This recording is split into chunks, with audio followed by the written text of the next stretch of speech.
Hello and welcome to the Southbound Sports Show. I'm your host, Richie Leahy, here with my co-host, Maddie B. We got a action-packed show this week. A lot of stuff going on, so let's kick it into high tempo. What do you got for us this week, Matt? Big news out of Morgantown with Dana Holgorsen looking like he's moving to Houston as the new head coach there. They threw an insane amount of Texas money at him. Couple different places I looked at saw that he might be getting $20 million over 5 years. So definitely looks like they got tired of Major Applewhite not being Tom Herman, and we're ready to move on, bringing Dana Holgorsen back. So that should reap benefits for Pitt in regards to the local recruiting, depending on who's in the pool now to try to pull into West Virginia. So we'll kind of go from there. Yeah, that's crazy. Whenever you first said that was going to happen, I couldn't believe it. I thought there was no way that West Virginia isn't going to go ahead and push to lose Holgorsen. But I saw that, they could easily match. And I was looking at this from the dollars. Like you said, the rumor is $20 million. I don't think it's set in stone yet. That's only $4 million a year. Right now, West Virginia's paying him $2.5. They're also getting that extra bump from the Big 12 money. So there's no reason, in my mind anyway, that they couldn't pay him if they wanted to keep him. I had heard rumors that they seemed like he was complacent and they thought they could do better. But at this point, who do you get? If you're West Virginia, who do you think should be on their radar? Well, I don't know. And to me, the thing that stood out more is that with West Virginia being in the Big 12, yeah, you're competing with Texas and you're competing with some of those other schools down there, but you're Power 5. You're in there with the Oklahomas that if you get your act together, you can you could be in the playoffs. With dropping down to that conference, basically now he's stuck in the same boat that UCF's in. That he can win, he can bring his air raid down there, and he can throw for a bazillion yards. And at the end of the day, he's going to be left out in the cold because he's not a Power 5 school. And so that conference championship is a paper championship, and he's not going to get the respect that he would staying in West Virginia and winning the Big 12. So I think that hurts him. Now, with that being said, I do think Larry Fedora could be potentially a person that could resurface because I don't think he's been hired away anywhere yet. I don't think so. So, his name could potentially resurface as a possible candidate there. You can always look at some of the usual suspects. I think they might kick the tires on a Greg Schiano because with Ryan Day coming in as the OC, I would be surprised if he maintains the staff with what they have currently. I'm sure he's gonna shake things up just to put his own stamp on the program and kind of change things. So I expect some turnover there, that there may be some guys that come out of the woodwork. But honestly, I don't know who the big grab would be because some of the bigger names are already off the board. Yeah, and you would think that West Virginia is going to go ahead and try to get an offensive coach. So look for them to hire an offensive coordinator away. I think Holgorsen going there, is he running away from Oklahoma? That's what it seems like to me, because you're right. They're never going to get into the playoffs, especially even if they would have to expand and accept all conference champions and form a 16-team playoff, which right now seems like they don't want to do that. And, you're looking at it from his perspective. Maybe he wants that extra job security. Maybe he felt like he was getting pushed out of West Virginia, but at this time, I would assume he would have been safe with 8 wins a year, which I think is what he averaged, at least. I don't know, though. That seat was... Until Will Grier came out of the woodwork, I think he was on the hot seat. He had a little bit of a run, but after Geno Smith left, it was like he had a hard time getting things going, and I think Will Grier really bailed him out of trouble with the season that he had this year. And you could be right. Maybe that's why. Actually, go ahead. Now that I'm thinking about it, another name that might be interesting is Dino Babers out of Syracuse. that may be a name that with running his spread offense, that could be a potential fit in West Virginia. It would get him out of the ACC where he's not dealing with the Atlantic side and having Clemson and Florida State to battle with year in, year out. Already has a basis in New York, and I think that would be a good fit for them as a possible hire. Do you think he would jump to there from Syracuse? It's not really an upward move. I think it would be an upgrade over what he's at Syracuse. I don't know if this would even be a plausible move, but even a name that he's kind of pinged on a couple radars and just hasn't gotten a lot of traction is Doc Holliday at Marshall. It seems like he wins his bowl games, he has them competitive in the MAC, or the Conference USA, I forget which one they're in, but he's another name that he wins his games, he handles his business, and you never see him being touted for any of these positions. So those would be my hot names for people to potentially consider. I would say the only reason I asked about Dino Babers, first of all, is I believe he was in the running when Michigan hired Harbaugh. I think he was one of the names. So he could wait until he gets a call from one of those major programs, because if that rumor was true, he's already been contacted by one of the upper schools. And you would think that would follow, and one of those jobs is bound to come open again. I mean, you could honestly think if Ryan Day doesn't perform next year, would Ohio State be pulling that plug in a year or two? And that's somewhere where they could go. Someone that has a Northeastern background. But like you were saying, I don't know what is going to be the direction of. I mean, you either have to pick. Do you want the offense in the Big 12? Do you want to try to get a defense? How do you compete? And maybe they do bring in a defensive coach. I don't know. But right now, I think West Virginia is in a better spot being in the Big 12, because if the Big 12 were to implode, I would imagine that the SEC is on the table. Who else is the SEC going to expand with in the East? Right now, they have the unbalanced divisions. Unless you're thinking that they would be able to pull someone from the ACC, they need to fill 2 more spots to get to a 16-team conference. I don't believe for a second that 14 teams is the end game. They're going to get 2 more. West Virginia could be one of those in the East to help balance out the divisions. So as a coach, I mean, maybe you take that position if you're Dino Babers and you can go up and get ready for that jump.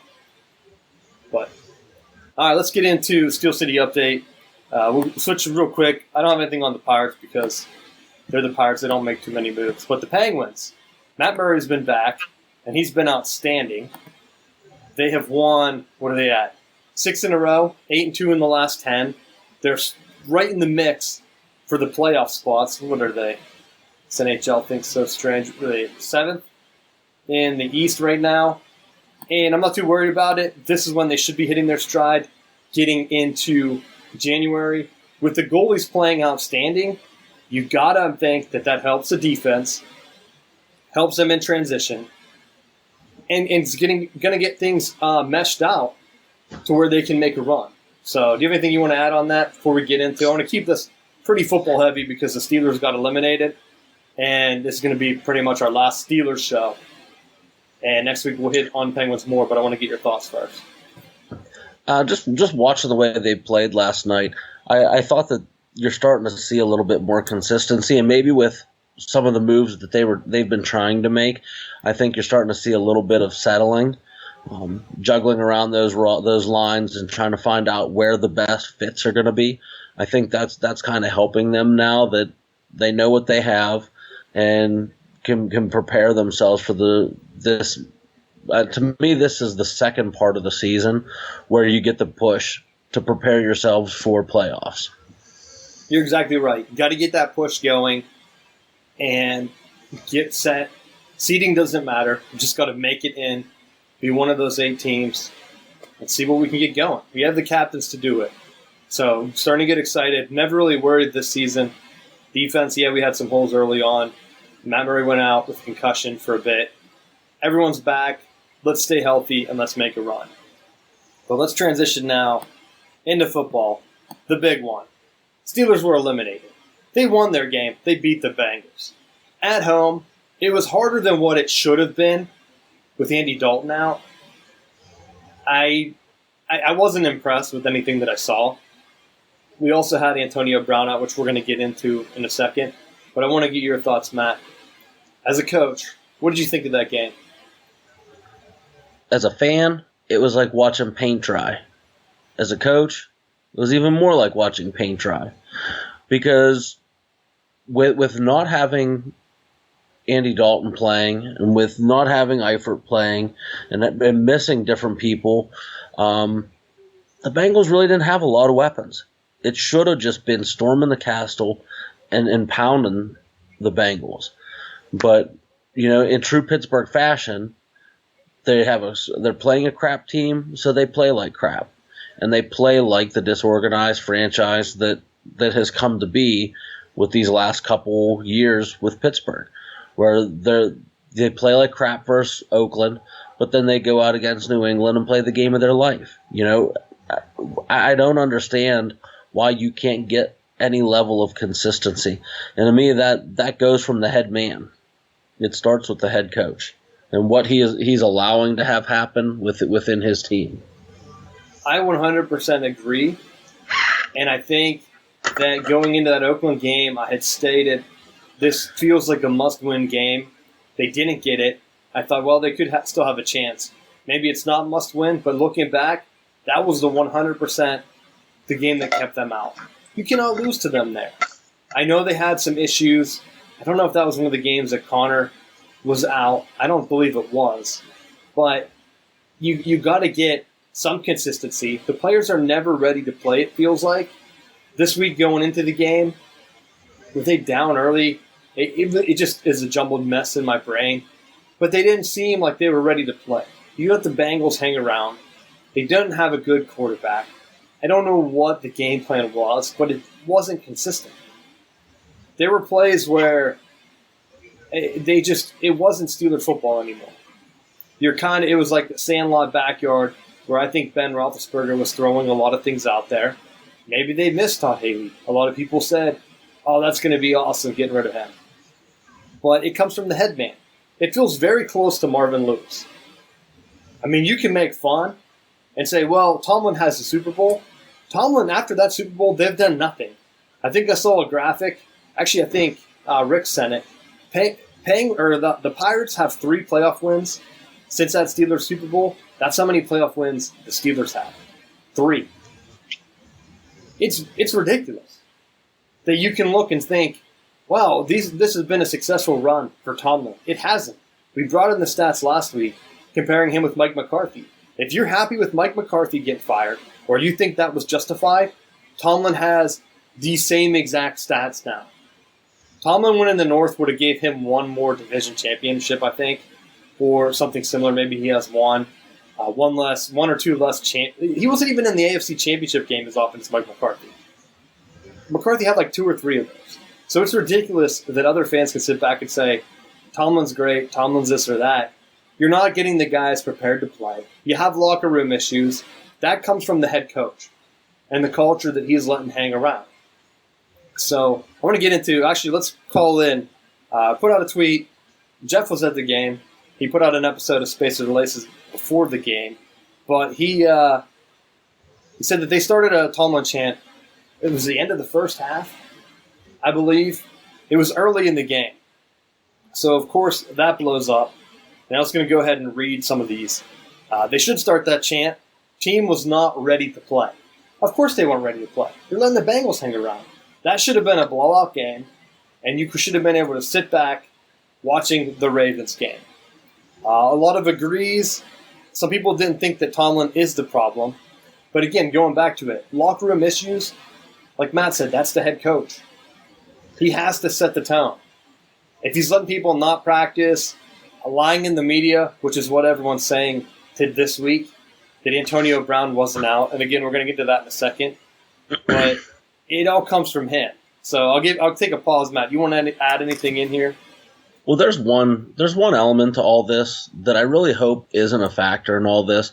I hope as a franchise, and Pittsburgh's been one of the ones that really I feel have been being very honest with stuff. I hope that the determination to keep Tomlin or to fire him or whatever they decide to do isn't based purely off of race. Because you've seen recently, I think 4 or 5 of the minority coaches that are currently were on staffs are now fired. And I start to question now, with as many minority coaches being fired, will Pittsburgh say, well, we've already had so many, we'll just hold on for another year and try to see if things get better and potentially kick the can to try to prevent a bigger problem from happening within the league? To me, that's just ridiculous. The fact that someone even sits down and tries to calculate those stats is ridiculous to me. You're either winning football games or you're not. Quit trying to add an artificial excuse into why you need to keep someone. You fired Mike McCarthy. I mean, there's nothing about race there. If you have the same exact stats as that guy, you're justified to get fired. If you have locker room issues, it's justified to get you fired. I mean, it's not like he's going to be out of a job. But are they giving him extra slack because of the racial issues? Because you saw it with McCarthy and you saw it with some of those other guys. That is he getting that pass because of that? Because Pittsburgh was the originators of the Rooney Rule, and trying to put those practices into place to get more minority coaches into head positions and front office positions. Well, if you go by our Twitter, a lot of Jets fans want him. So I don't think that if they let go of him, he would be out of the league. I think he would land on his feet. It's just, at some point, and I'm not saying he's a bad coach. I don't think that he is. But I think sometimes culture, if you get a change of scenery, it could fix everything that you have. It's kind of like a fresh start. The rest of these, let's go Jets. Jets will take him. What else do we have here? Well, let's fire him. Hope the Jets scoop him up. And let's say, a lot of just extra Jets things here where the Jets really want him. So I honestly think. Come on, Jets. You guys, you had the one flash in the pan year with Rex Ryan, and then you let him go after he got that tattoo of his wife in a Jets jersey. Come on. What are you doing? Well, what are you going to do? They want consistency. The Jets need some consistency. When they had Rex Ryan and they were consistent with him, they had a chance to be in the playoffs. Right now, they don't. Bring in Mike Tomlin, give him an 8-year contract, and go from there. Give him a long-term contract and see if that consistency helps. Maybe being in a bigger city will alleviate some of the locker room issues that you might get from Pittsburgh, because players have more outlets. They can go blow steam at different places. I honestly think Go ahead. But that might end up coming back to bite him, because one of the issues that Tomlin has right now is that he's siding too heavily with quarterback Ben Roethlisberger.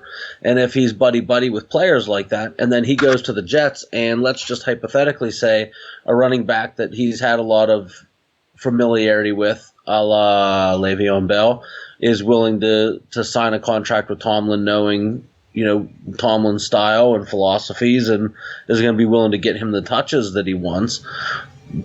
You're breeding the exact same culture that potentially you're leaving in Pittsburgh. Well, to be honest, I would care zero about that. If he wants to go to the Jets and recreate this where he's missing the playoffs, guess what? You don't have the same experience in the front office that the Steelers have keeping that consistency. If you want to go to the Jets and try to recreate this club atmosphere or wherever where you're hanging out with the players and doing that kind of thing, it reminds me of what Jimbo Fisher said about Kevin Sumlin whenever he went to A&M. And look how he's kind of turned them around. They blew out whoever they played in their bowl game. NC State. Should have known that, but they blow them out. Everyone's pumped. He has discipline in. If Tomlin's going to go to a different team and he wants to have all those issues, let him. But at least it's a clean slate for him to say, look, Steelers, you're wrong about me. I can get things turned around, and I can win some games. So I don't have a follow-up coach. I don't know who they would bring in at this point, because I don't think they will fire Tomlin. If they do, then we'll bring in that discussion. But right now, those are my points on why I think they should let him go. The locker room issues right now, you can't rebound from that until, like you said, if he's buddy-buddy with Ben Roethlisberger, this never ends until Ben retires. It doesn't. And as a Steelers fan, would you want to wait that long? We don't know how many more years Ben has. Let's say he goes for 2-3 more years. Do you really want to be watching them play the Bengals or some other team the last week of the season, hoping that another team loses so they can squeak into playoffs, only to lose again? I mean, they were dismantled against the Jaguars last year. Did you have confidence? If the Ravens would have lost, do you think the Steelers would have won first round? No, they wouldn't. They wouldn't, because there's too many issues that if stuff's being leaked into the media the way it is right now, then there's got to be a lot bigger problems. Because one of the things, I read an interesting article earlier in the season where Ben Roethlisberger's mature enough now to understand if he wants to get a message out as a leader, all he has to do is say the right thing during his press conferences. So it's almost like he's putting out what needs to be put out and putting information where it needs to be. And he's trying to downplay some of the stuff that's going on with AB. But where there's smoke, there's definitely fire. And in Pittsburgh, where there's fire, it's usually a very big bonfire.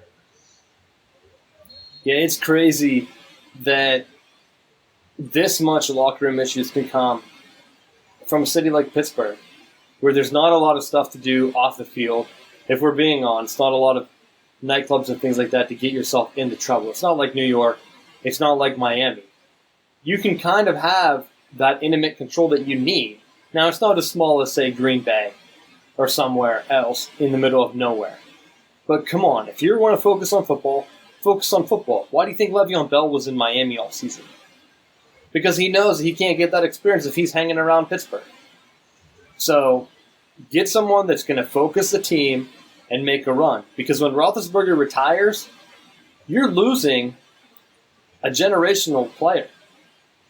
I mean, that's once in a generation. You're going to go back to, the early 2000s where we had Cordell Stewart. Then who was in between Tommy Maddox? Kent Graham. Yeah, Kent Graham. And just inconsistent quarterback play. And there's no XFL to bring, well, I guess there will be an XFL, to bring the next Tommy Maddox in to get a serviceable quarterback into the league. So, well, and I'll throw one out there, and here's really random and definitely hypothetical.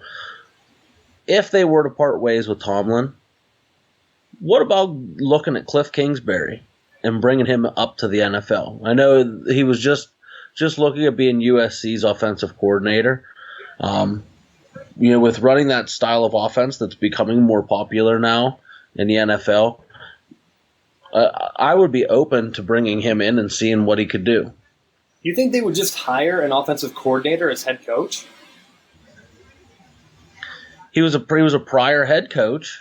Oh, that's true. But he wasn't successful. But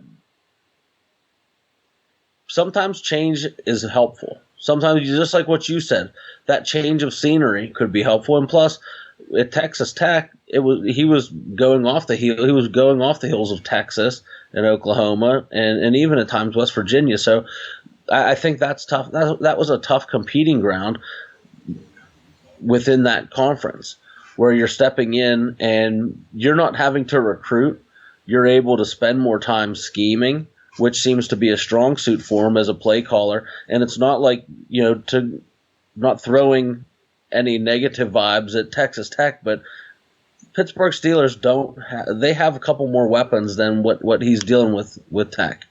So I would be interested to see what he could do for Pittsburgh with the weapons that they have. I'll throw a crazy name out there. What do you think if they would get Brian Kelly? That's another name it's not crazy. I would be worried though, because it just seems like there's just something off with him. Like, yeah, he's crazy.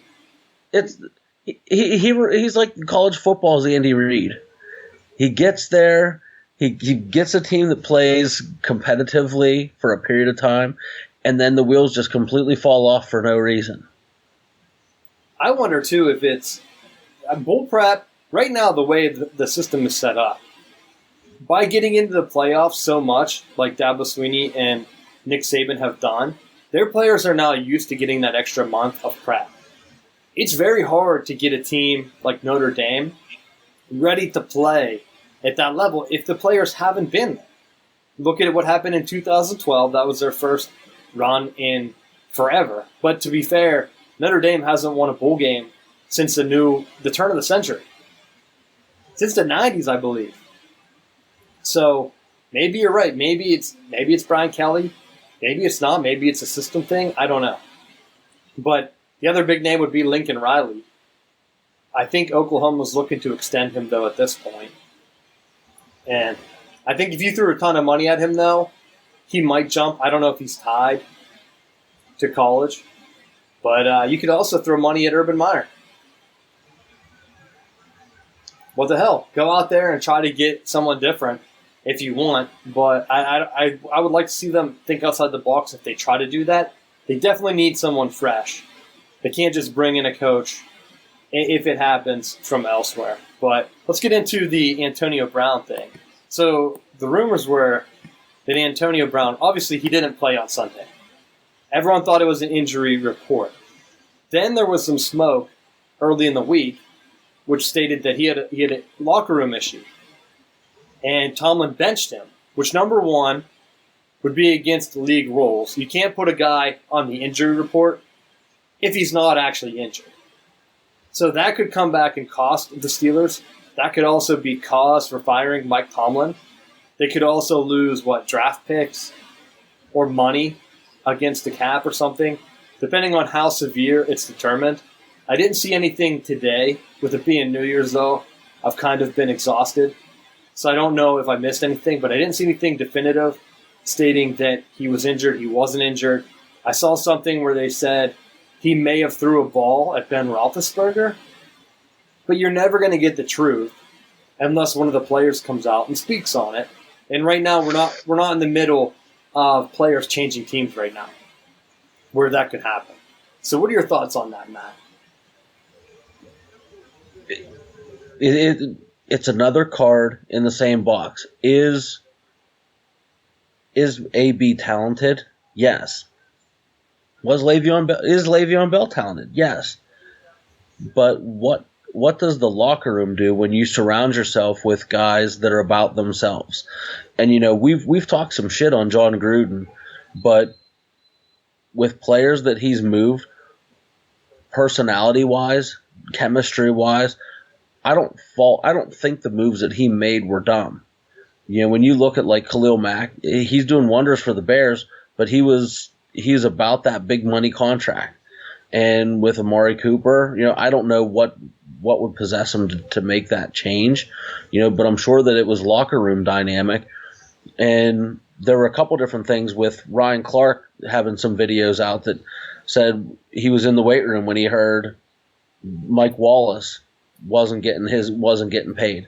And he said, watch, because if you give AB all this money, he's going to change. And it was like that day of practice, they got into a fight, and he was saying about how he was yelling at Dick LeBeau and how he was the franchise and couldn't be hit or couldn't be getting hurt or whatever. It's like those are the guys that are cancerous, and that's the reason why they're talented enough to win you the games that they should win, but they're not going to win you Super Bowls because the teams that are consistently winning Super Bowls are team-first guys. Yeah, looking at it from an outsider perspective, we thought it was over when Le'Veon Bell left because that was a big money-me guy. Look, I need my money. Look, I don't want to get hit. Look, I'm doing this or I'm doing that. But now, if you've been following the whole time, you saw the signs with Brown. He's had sideline issues where he's throwing his helmet, doing other things on the sideline, yelling at the offensive coordinator for years now. And you're looking at him, and you're wondering, is he going to last with the Steelers? Does it benefit them if he stays? Maybe.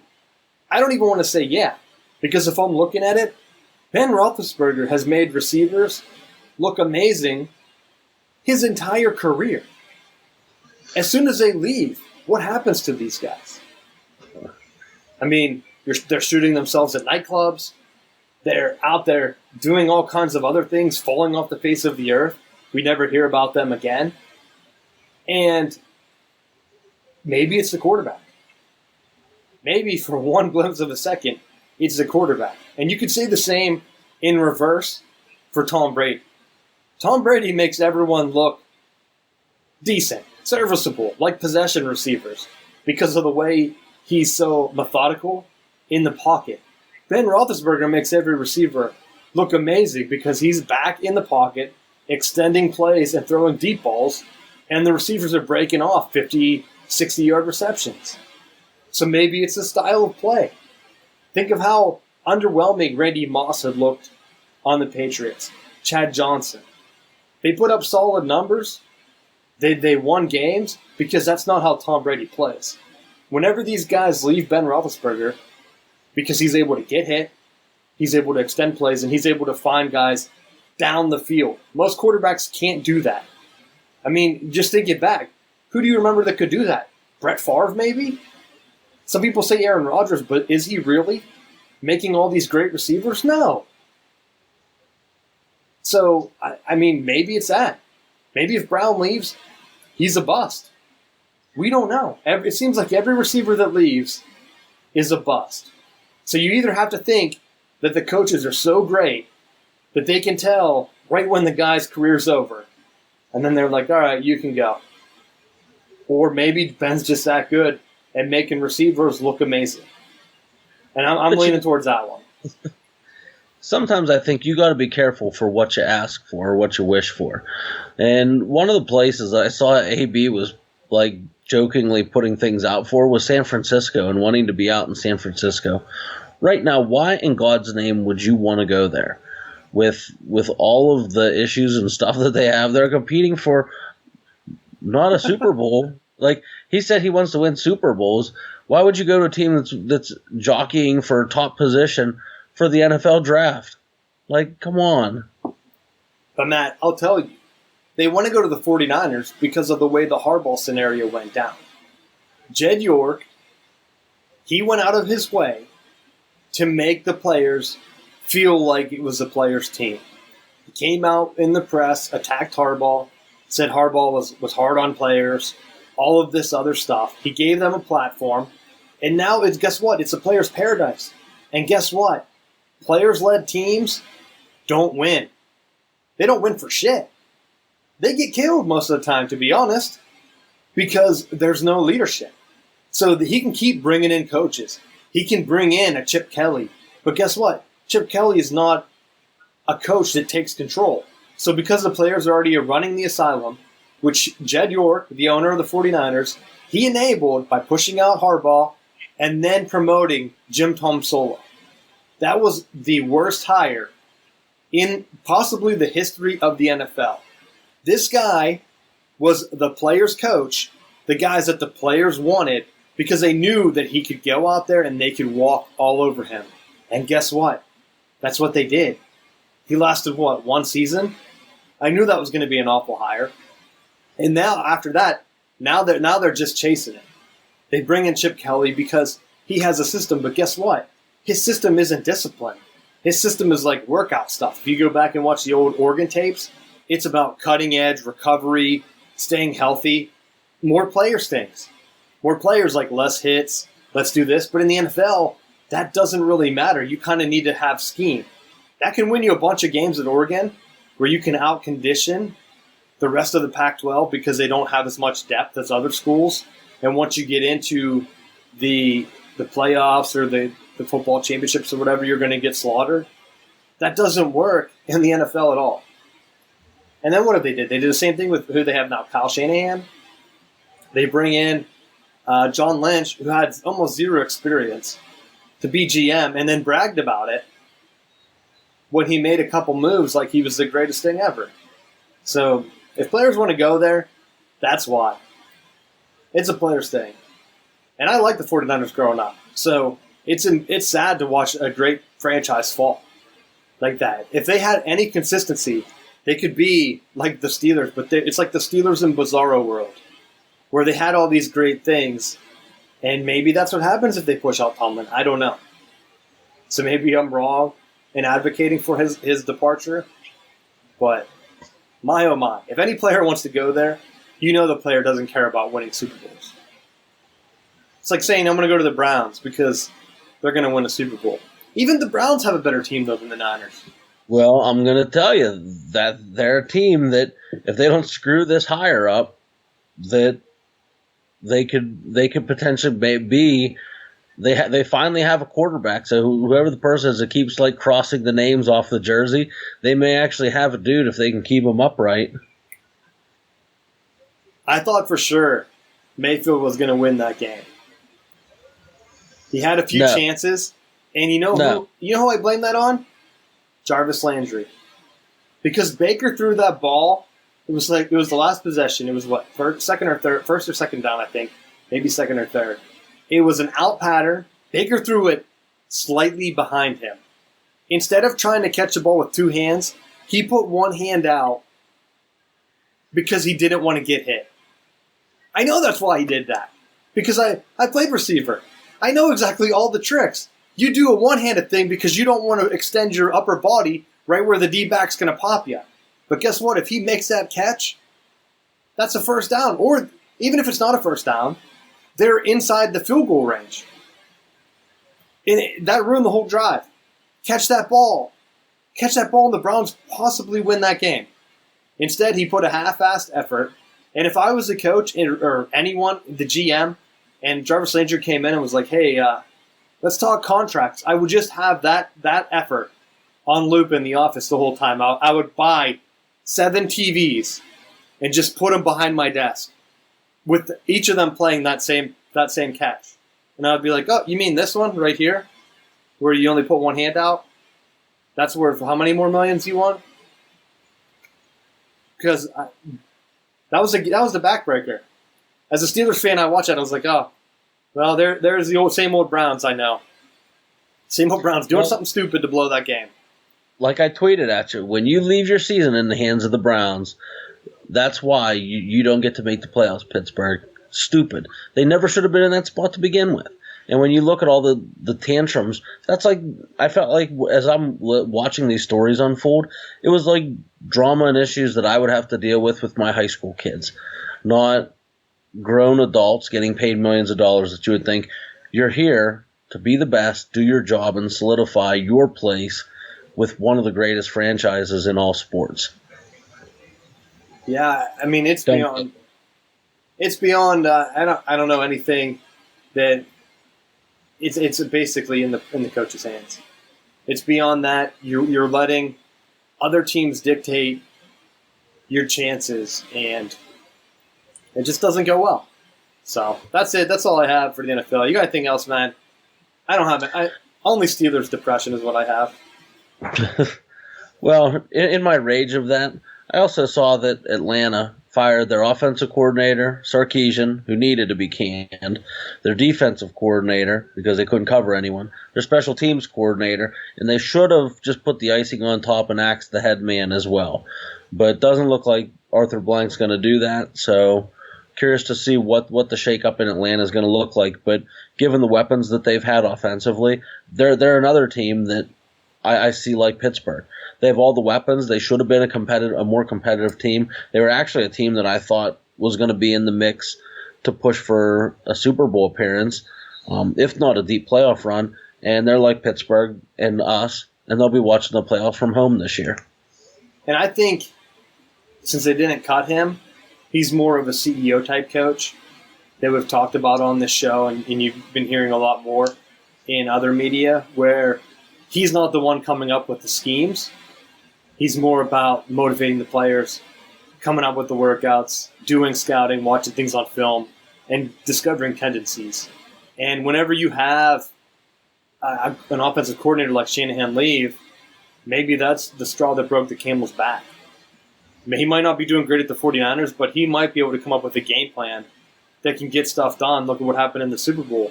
until he got conservative. So I agree with you're doing something.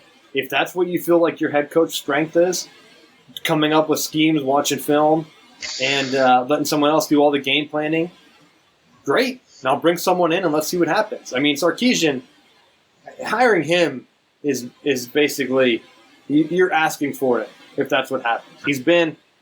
How can a guy get that many redos? It's beyond me. I don't know. I think he was the first one. He clearly parlayed his national championship year at Alabama into something better. Oh, I think the same thing is happening with Maryland. Mike Locksley, I don't know if we talked about it on the recruiting show, and maybe we can use this as a segue into college. But Mike Locksley, I think they got duped by him getting hired at Maryland.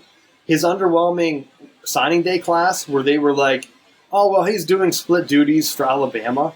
Do we know that he's calling the plays?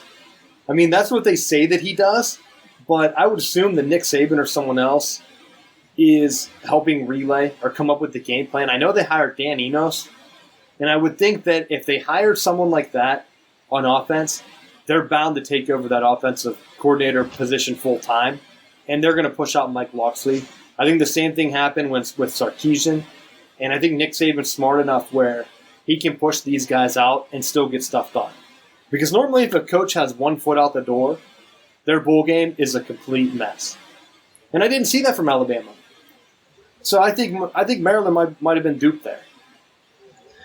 Well, and you were saying about the double duty, and it reminds me of when Kiffin was going to accept the job at Florida Atlantic, and they just completely just said, just go there. We don't need you. Just keep going. Yeah, because they didn't like his performance. I mean, that was almost a complete push out. They weren't even trying to hide it.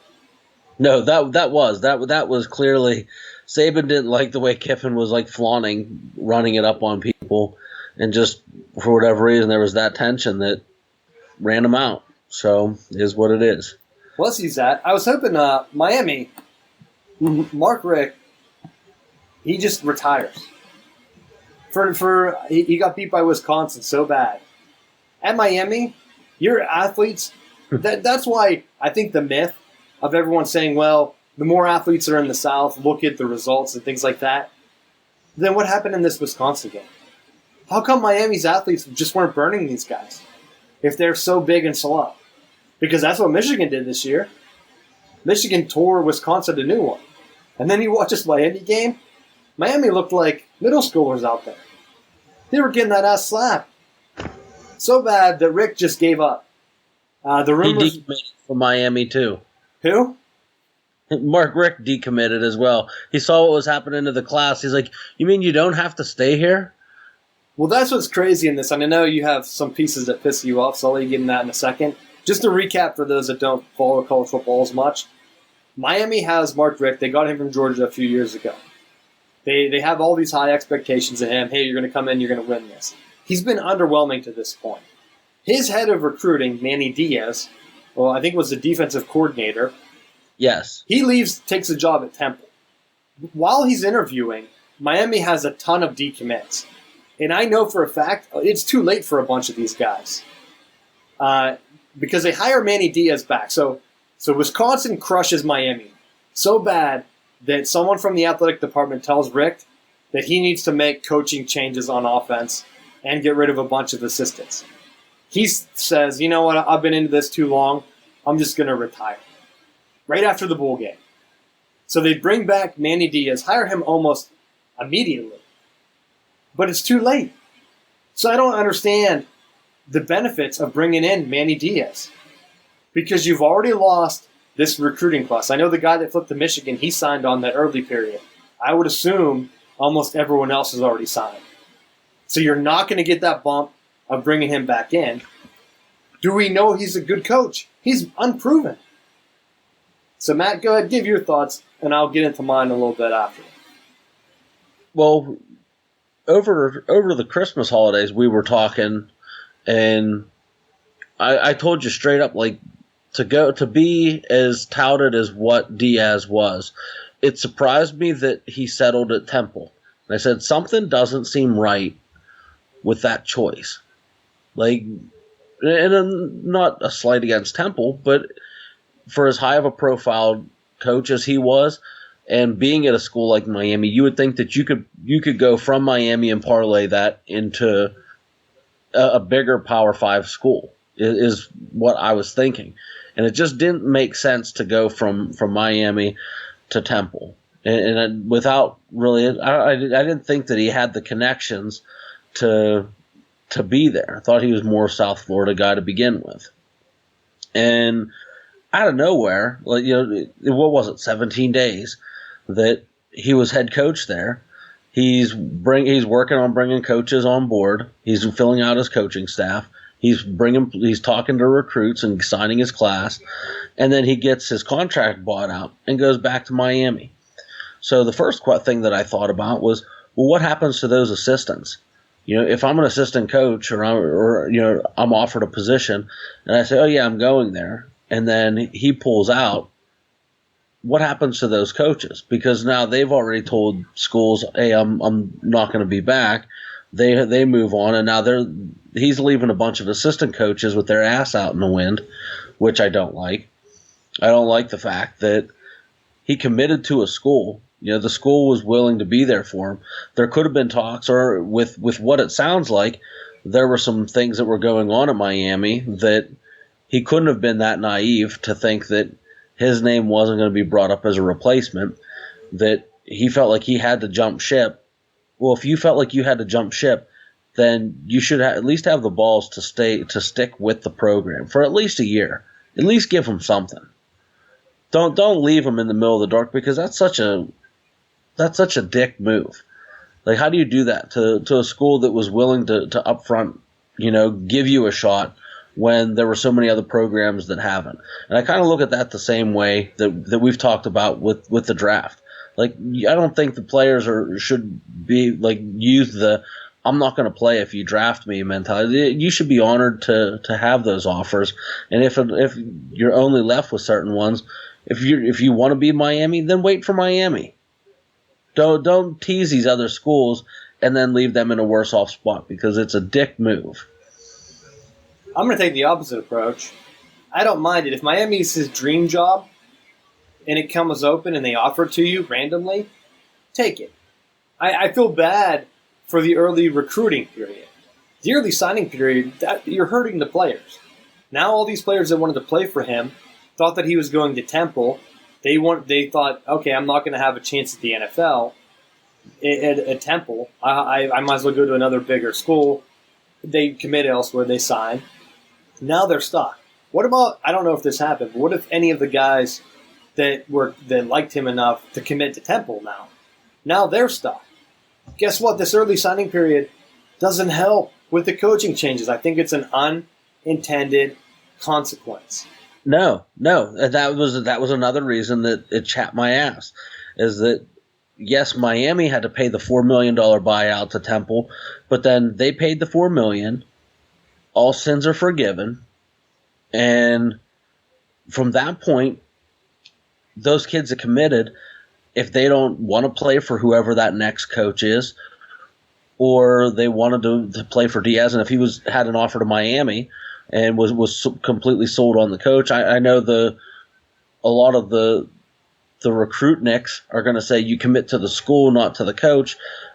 But there is a certain aspect that you want to play with a coach that has the scheme that you feel like matches your ability. If you're a spread style quarterback, you're not going to thrive in a ground and pound pro style offense. You want the opportunity to make plays with your legs, or use whatever athleticism you have in the best way possible, rather than being like some of these NFL teams and jamming round pegs in a square hole. Well, I agree. I think you 100% commit to the coach and not the school. And at that point, that's who you have the relationship with. It's not like you're meeting with the alumni association of the school where they're going to go through a bullet point of how you can network after. Or maybe you're meeting with, I don't know what the rules are, maybe you meet with some of the NFL guys that went to that school. But outside of that network, you don't have that. You're only meeting with the coaches. If those coaches leave, I think it's a really dick move to wait until after signing period to announce that you're leaving or retiring or whatever the case may be. So it's kind of a mess. It's almost similar to, I look at the Holgerson thing, if we're going back to that from High Tempo. Okay, so he's leaving West Virginia. Now what about those players that he has a relationship with that he just signed at West Virginia? They're probably like, okay, well, I signed to this style a few weeks ago. Now this guy's going to Houston, of all places, and I'm stuck here. What if they go ahead and hire that defensive coach? What if they hire someone that runs, because was he more of a passing spread? I mean, there's very different variations of it. If you watch the Mississippi State game today, and they played Iowa, I picked Mississippi State, of course, and at the end of the game, you could see they have Moorhead, the old offensive coordinator for Penn State, and their style of spread is run first. When they had the score at the end of the game, they couldn't get anything going because they're a run-first spread. That's different than the passing spread that Mike Leach runs at Washington State or that some of these other coaches run. Think of what Urban Meyer did. He had a run-first spread at Florida and at the beginning of Ohio State when they won the national championship. This year with Haskins, he's had to do a complete 180 and turn into a pass-first spread. And not a lot of coaches can have success switching styles like that. So if you're a recruit, you just signed with West Virginia, you don't know what they're bringing in. They could bring in a spread guy, but it might not be what you signed up for. So I hate this early signing period just for that fact alone. But I think they can make that right by saying, if you sign an early letter of intent and your coach leaves that you signed for, if a coach has the right and isn't tied to that school, then the athlete should be able to make that choice as well. So that when Diaz up and leaves Temple, if you're a Temple recruit and you decide, no, in some ways that may hurt Temple football, if they were able to land some recruits that otherwise they wouldn't have been able to land, and now he leaves in the middle of the night and it leaves them high and dry. But if I don't want to play there because that coach isn't there, it shouldn't be okay for the coach to leave whenever he feels like and then have the player sit out and have to burn a year of eligibility because of what another coach did. Well, that would make too much sense, Matt. So I know that's why they're not going to go ahead and do that. But I agree that's exactly what they should do. And I think it should go to any coaches. If you were signed by recruiting intern John Doe, and he goes ahead and moves to linebackers coach in California, and you just sign with Temple, you should be free to go. Like, hey, I mean, 24/7 keeps a list of who recruited who. If your recruiter leaves, or any coach on the staff that you've had contact with, and I know the NCAA keeps the same books, you should be free to go. But they won't do it. That makes too much sense. Let's go ahead, close in on the end of the show. Let's get into the college football playoff, our last topic. And I'll sum it up in one word, Matt, before I let you go. Boring. What are your thoughts on it? You know what? Were the games the close overtime thrillers that we were expecting? No. But did they get the committee right with the games? Yes. Yes, they did. Because when you boil it down right now, you got Georgia losing 20-7 to Texas in the second quarter. You got Ohio State that went down to the wire with Washington. You had UCF with their backup quarterback and everything hanging in there with LSU. So the three teams that were sitting on the outside looking in didn't set the world on fire in their games. Don't tell me that you take any one of those three teams and plug them in versus Clemson or versus Alabama, there's nothing saying that they would have done anything different. Clemson and Alabama are unfortunately recruiting and playing at a level that is just ungodly, and everyone else just has to suck it up and deal with it for right now. And there's knocks about, well, Notre Dame shouldn't have been in, or whatever you want to come up with, but the fact of the matter is, when you have the guidelines of how you're letting teams in or how teams are going to qualify, the teams were right. It's just unfortunate that it was so lopsided because of what you have with Alabama and Clemson. I'm going to take the opposite approach here. I think you're wrong. There are no guidelines for who they're picking. They're picking whatever they think is best for TV, and they've gotten it wrong almost every single year. I think what they say, how many years has it been? Almost all the games have been blowouts because they pick and choose who they want in. Penn State wins the Big Ten. Let's put Ohio State in anyway. Get slaughtered. Then they go ahead. They pick. Let's not take so and so team. And they got it right early. They picked Ohio State over TCU and Baylor, and Ohio State won the whole thing. But guess what? The only national championships have been 2 and 4 seeds. The 1 seed has never won. So a lot of people saying, hey, we need to get rid of this playoff and go back to 2 teams. Guess what? You're wrong. You're wrong because the 1 seed has never won it. So how are you going to go back to picking 1 and 2? At that point, you're just going to pick whoever was in it by what? Head coach? You're going to pick Nick Saban and Dabo Swinney or Urban Meyer? Because that's what you're telling me whenever you say, well, we need to pick the best 2. How many people would have picked who was in it last year? How many people would have went back and picked Alabama, Georgia 1 and 2? I think Alabama was a 4 seed? A lot of people didn't even want them in last year. It's never going to be 1 and 2. And right now, they have that process completely backwards. And I'll go against your point, Matt. I think Ohio State should have been in. They have the most talented roster. You're telling me that you're picking the best teams in the playoffs. Best teams. You knew Oklahoma had a shit defense. And you wanted to put them in for what? TV, because you hyped up their quarterback once again.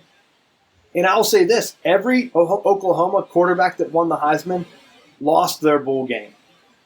Because they play in a weak conference, let's be honest. It's Oklahoma or Texas or bust. Well, then let's spin it around. Take Oklahoma out, put Ohio State in. Do you really think that Ohio State could have done any better versus Alabama? Yes, no. And I'll tell you why. Coaching. No. Urban Meyer would have had his team at least competitive in that game, knowing that it's his last game. Back in the old system, they would have 100%. Remember when the coaches poll gave Nebraska share that national championship, even though they were ranked lower than Michigan all year, and there was precedent? They were the outright champions, and Michigan had to plead and protest to get themselves. No, Michigan was the outright champs if you look at the polls, bro. But Osborne was leaving. So they were like, you know what? We'll give him a share. The coaches will vote for him. The old coaches network. That's how he got his share. So now you're looking at it. You don't think that they would have put Urban Meyer in back in the old system if they were like, he's going his way out.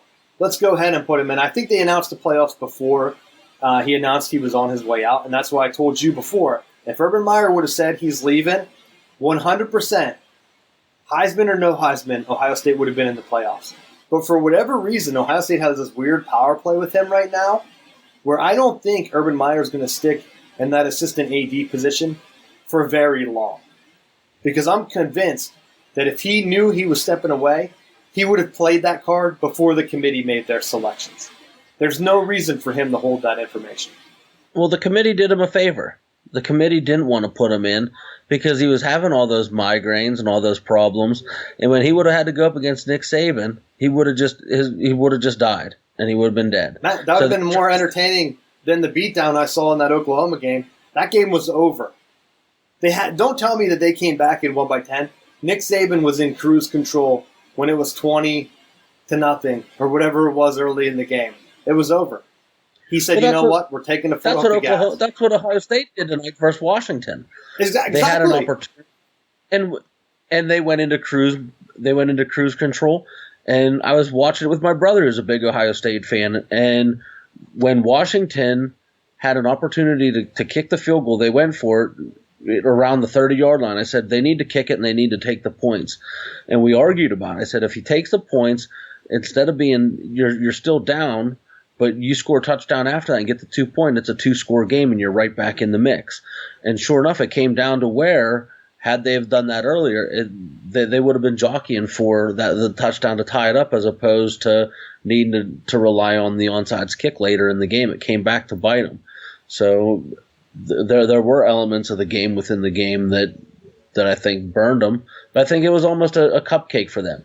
Throw them in against Washington because the Pac-12 is a joke. So we'll serve up a meatball for you for your last game, and you can go out as the champion, and that'll be the end of it. I think it comes back, but I honestly think that they would have put a better fight up. Oklahoma's 0-3 in big games like that. Notre Dame hasn't won a big bowl game, or any bowl game for that fact. Put them in the ACC should say, hey, we're going to put you guys in the Pinstripe Bowl or whatever that New York Bowl is until you win it. That's your punishment for losing all your bowl games. I think Notre Dame's BCS bowl record is like 30 points is the average they give up, and they only score 14. Like, that's the average score, is them losing by 2 or 3 scores. Outrageous. So I say, if you're looking at it, you almost have to go to automatic bids. And I saw a lot of people pushing this narrative that were like, we told you we had the 2 best teams. We can't expand the playoffs yet. And I'll tell you, to make the playoffs more exciting, you have to expand. That's why I'm pushing for the 16-team playoff. Because right now, you're having these young teams come in that have never been in the playoffs up against Clemson and Alabama that have been there however many years in a row. And I think it's going to be very hard to break new teams into that cycle and get them to perform. Because it's a whole different game preparing for back-to-back games in January. And Dabo and Nick Saban have had experience doing that. Got to expand to 8. Let Washington get in. Let Washington versus Ohio State be a play-in game. Do you think Ohio State takes the foot off the gas then? No. I don't think they do. And I think that they win that even more convincingly. Does Nick Saban? I mean, he might, because he knows he has the athletes, and Oklahoma had no chance against Alabama. You saw that, clear as day. But let every conference be in the playoffs, or it's not a playoff. It's just an invitational tournament, and I really wanted UCF to win just to claim another national championship. Because why not? Why not? Their backup quarterback missed 10 throws in a row today. 10 throws in a row, and what did they lose by 7? Or was it more than that? 8? 1 score. I know it was 1 score. They had a chance to tie it at the end. And just overthrowing receivers. Maybe he was a little nervous, injury. Maybe if Milton was there, they would have been able to get another score or 2, and they would have won the game. But expand. Well, there's another coach that could be looking at a big payday is UCF's Josh Heupel. I don't know if he plans on staying there long term, but he picked up when Scott Frost left, and I don't think they've missed a beat. I think it hurt missing their quarterback and having a couple other players out there in the course of the game, but they played as well enough that I feel like they deserve a seat at the table just as much. I agree with you. I think it sucks that they lost, but I don't think that to any committee it shouldn't be, well, you lost to LSU. Well, LSU, pistol whipped Georgia earlier in the year, and people are saying Georgia should have been a playoff team. So I mean, following that line of reasoning, you're putting UCF as one of your top couple teams. I think that's the only way people start to tune in. The ratings were at 10. That's awful. I'm pretty sure that's the rating that the Orange Bowl, Michigan, and Florida State played in a few years ago. Or at least they had 10 million people. In comparison, I think the Michigan-Villanova national championship game last year was a 15. That's like a third higher than a 10. A 10 rating for both these playoff games, which is awful. You had it on a Saturday. That's the college football day. Great. Did you get the viewers? No. What are you going to do to make it better? Oh, well, let's keep the status quo because we don't want to let other teams in. Right now, you're regionalizing the sport. How many people outside of the South are tuning in for this game anymore? Do you really think? I mean, they should have had a ton more viewers with Notre Dame. But the game wasn't competitive. But guess what? Notre Dame's half in the ACC. They shouldn't even have been in there. If you're going to be part of the ACC and it's a 14 playoff, then ACC should have to pick. They should have made the ACC come down and say, hey, which team do you want representing you? And they would have picked Clemson, and Notre Dame would have played in the Sugar Bowl or something else. And then they could have put Ohio State in. The precedent was set when everyone said Georgia and Alabama are the best. And that's what I'm getting at. The SEC screwed it up, and now guess what? They're going to kill their cash cow. The SEC championship game had better ratings than the playoffs. Guess who doesn't want the opening round to be instead of the playoff or their championship game? The SEC, because they make all the money off it. They don't want their teams eliminated from that game, but they also don't want to lose that game. So it's tying the committee's hands. I think right now that should be the play-in game, and just make it 8 or 16. Just make it automatic 16 and include every conference. I still don't understand what would be so bad about that. What would be bad about UCF getting in automatically because they win their conference? Or who else? FAU and Lane Kiffin. I'd watch that if Lane Kiffin had a team in there. And him up against Alabama couldn't have done any worse than Oklahoma. You told me Oklahoma was going to score because they don't care if their defense is so bad because their offense scores points. Guess what? They didn't score points. It was 28-0. The game was over. They had no chance of coming back. Zero chance of coming back because their defense makes 0 stops all year. So, I don't know. They're going to kill the games. Right now, the bowl games do not matter, and I think players not playing, like at the Michigan game, I told you guys Michigan was going to lose that game. Too many players not playing, too many things going on. They didn't care. They weren't focused. If you watch the game, you could see they didn't give 2 shits about that game. It comes from the head coach. If Harbaugh's disappointed because they lost to Ohio State and they missed the playoffs, guess what? The players aren't going to be motivated to win a meaningless bowl game. What would that have done? Got him 11 wins? Is that going to get him an extra $1 million? No. He doesn't care. Look at all the other teams that are out there. Georgia right now. Do you really think Texas is better than Georgia? Hell no. Georgia players are pissed that they weren't in the playoffs. They don't give a shit about this game. It doesn't do anything for them.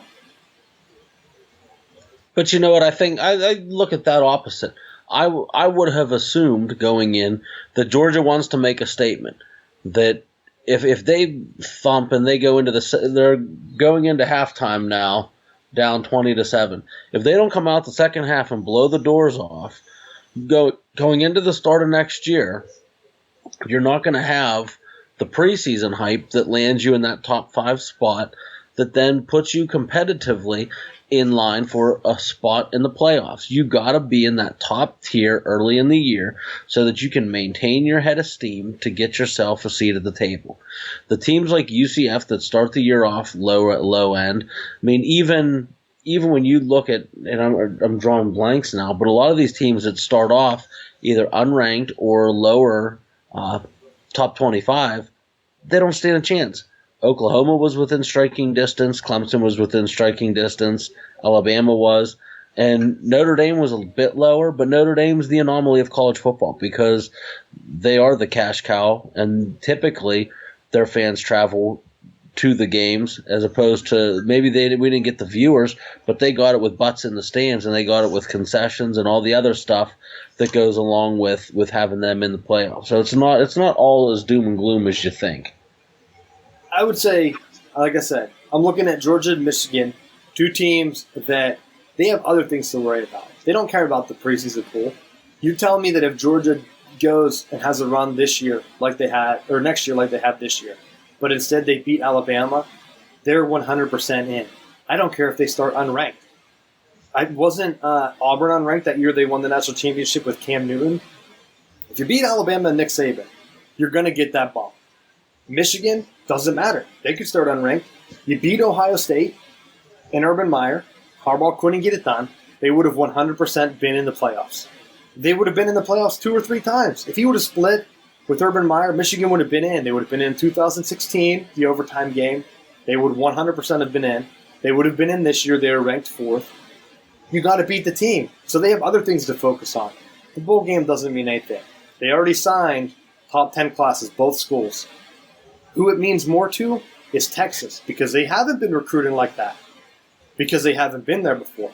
If Texas wins this, does that swing recruiting for Tom Herman? Yes. It means more to him. Doesn't mean more to the other teams that are so close. It means more if they were to win the regular season game. Remember Harbaugh, they said he couldn't beat Michigan State. He beats them, they just moved the bar. Said he had to beat Ohio State. If he beats Ohio State, that's it. And if he beats Ohio State, he's going to be basically undefeated, or at least in the Big Ten championship game, and they're going to be in the playoffs. Same with Georgia. You beat Alabama, you beat Auburn last year, you're in the playoffs. So it doesn't matter if they lose to Texas. It just doesn't. So, I don't know. Anything else? Well, I guess we should mention, since a lot of Penn State fans listen to the show, how could you lose to Kentucky? I don't know what the deal is because I was in and out with their quarterback situation. Is McSorley still hurt? Because when he came in late in the game, that was the spark that they needed. If you're a Penn State fan, you have to be really nervous about next year.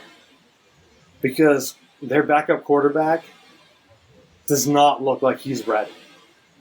And you had Moorhead as the offensive coordinator planning McSorley, getting him ready, and getting Saquon Barkley touches. He's gone now. Sometimes it takes 2 or 3 years for that effect to move out. You just lost to Kentucky. Losing to Florida or losing to another football school, it isn't a big deal. But losing to Kentucky in a game you were favored, I would assume you were favored. They should have dominated them. Kentucky crept up on people, though, this year. They were the surprise team of the SEC. And a couple stumbles late in the year hurt them. I wasn't surprised by it. Actually, I was surprised that Penn State didn't pull it off because they were down by so much so quick. They were within striking distance at halftime. And then I just thought there's no way that Penn State gets blown out. Franklin doesn't seem to just get completely blown out of the water. As soon as you start thinking, oh, they're done, it's like all of a sudden they start getting fumbles, they get a pick six, they get the spark that they need to cut it close. And maybe they don't come all the way back, but they come back enough that you really can't rub their face. You can't rub a Penn State fan's face in the dirt over it. Well, Matt, you must have missed those Michigan games because Harbaugh's blown out Franklin 2 of the last 3 years, and even the first year. So 3 was a double-digit win at home. Now, is it going to be a blowout like that? No, because he usually lets the quarterback make plays. They had in their backup quarterback, and his name's escaping me. He couldn't make throws, and their receivers still cannot catch. And it's baffling to me that Penn State's able to bring in these 4 or 5-star receivers, and their hands are like stone. Like, do they not have a jugs machine? As I'm watching their guy run down the sideline, just plinks off. It's like, do they have cement hands? Is it like a Penn State thing? You have to wear these lion gloves that are so impossible to catch the ball with? I don't know. Because they should have killed them on the offense. Yeah, Kentucky crept up on people because they had a sneaky fast quarterback and they had a great running back and they were able to score points. And their defense was good. But Penn State, at the end of the game, they showed them that they could score at will. The one thing that I didn't like, Penn State settled for the first field goal when they had all of the momentum with McSorley back in. But again, you got to come back to that offense. They built their offense similar to what Moorhead's running at Mississippi State, where it's run first. And when you get behind the sticks, you're done. You end up with an Ohio State game where you're running on 4th down or whatever the end of the game, and you have to run a delayed handoff because that is what your offense is. And once you're down, it's very hard to come back from that. Can they get into shootouts? Yes. Can they keep games close? Yes, because if they play ball control. When they don't get first downs, like at Michigan, it gets ugly. And that's where it comes back. Kentucky could have just ran the clock out. I don't know what they were doing. They started to get away from their offense, and Penn State was able to get stops. Kudos to them for making the adjustments. Like you said, Matt, I thought they were going to win. I thought they were going to score that game-winning touchdown at the end, but they just couldn't pull it off. And when McSorley's done, next year, what do they have? It's going to be a very different Penn State team next year. And that is the year, with Urban Meyer gone, that Penn State should really have a team to make a deep run. I think the guy's name's Stevens, isn't it? I think. I don't know. The thing that I don't understand is Penn State always reels in these really highly touted classes, but then they underachieve so badly that I don't understand why they're not getting more out of what they have. And you hit the nail on the head with it. That the production isn't there. It's not consistent. And you would think that for them reeling in these top 5 classes or top 10 classes year after year, that those trees would bear fruit. And it just seems like it's inconsistent. That's my final point, and I'll see if you have anything else to wrap up the show. But can they not have anyone that can catch? I think Hamler, was he a 3-star? That's their best receiver as a freshman guy. You've been pulling in all these big receivers, possession guys, and they have so many drops. Like, what are you working on at practice? Do something. Call me up. I can give you all kind of hand drills, hand-eye coordination drills, concentration drills. Like, you got to do something to build up your receivers' confidence. They should not be dropping balls like this. I think it's unprecedented. I had the stats. I think I might have shared them earlier in the year where it was like 20 drops midway through the season, which is unheard of. Like Larry Fitzgerald had like 3 drops in his whole NFL career. Penn State receivers had more than Larry in like one game. So, crazy. But that's all I have. You got anything for the final bell?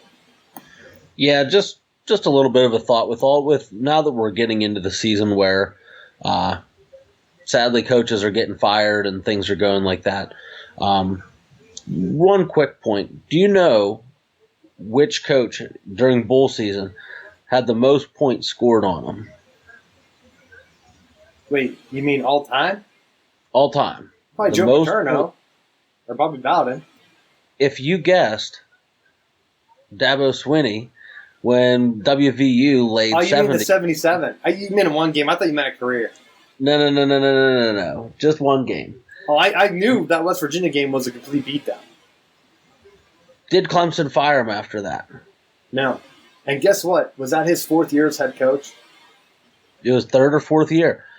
I think it was his 4th year, but it wasn't his 3rd full year. So they worked with him. They gave him time, and you see the machine that they were able to build. And I think as fan bases, a lot of times people are very quick to jump the gun and want to see coaches fired and to move on to the next potential person and then push them out before they have time to really take root.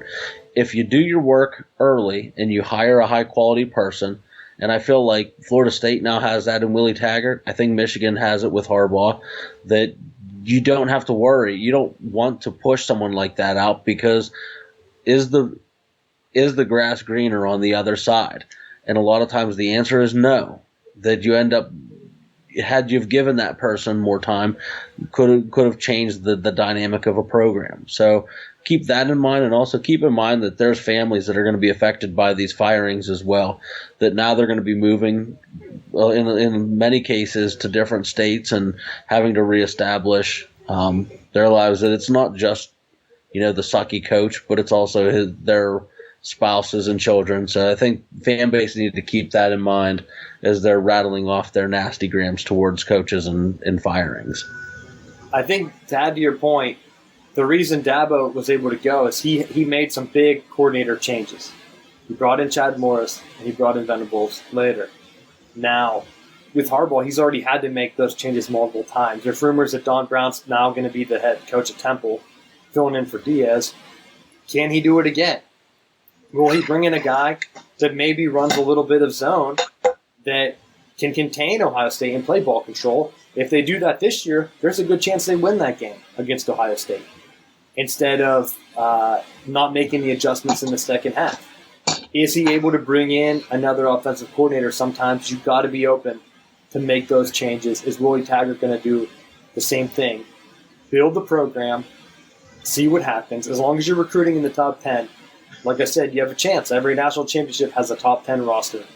Get in the playoffs, focus on that game. Michigan's built to compete with Alabama. They're built almost the exact same way.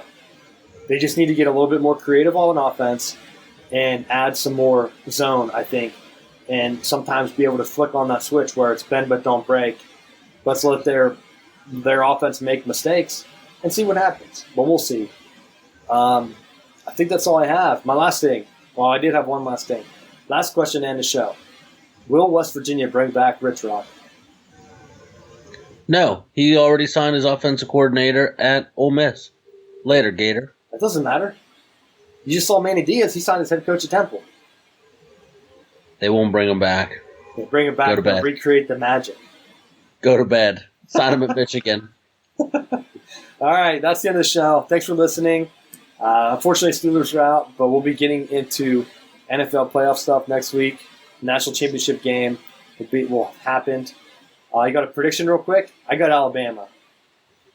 Yeah, I got Alabama. I will say this, though. I wish NCAA would have let me know that Clemson's players were roiding up before the game because I would have definitely put more confidence points on that game. Them taking over Notre Dame. Because you can't. They're roided up. Alabama had 3 guys suspended as well, so it's roids on roids. Let's go. Roll Tide. That's my pick. Maybe I can win a bull pick 'em or something. Thanks for listening, and we will see you next week.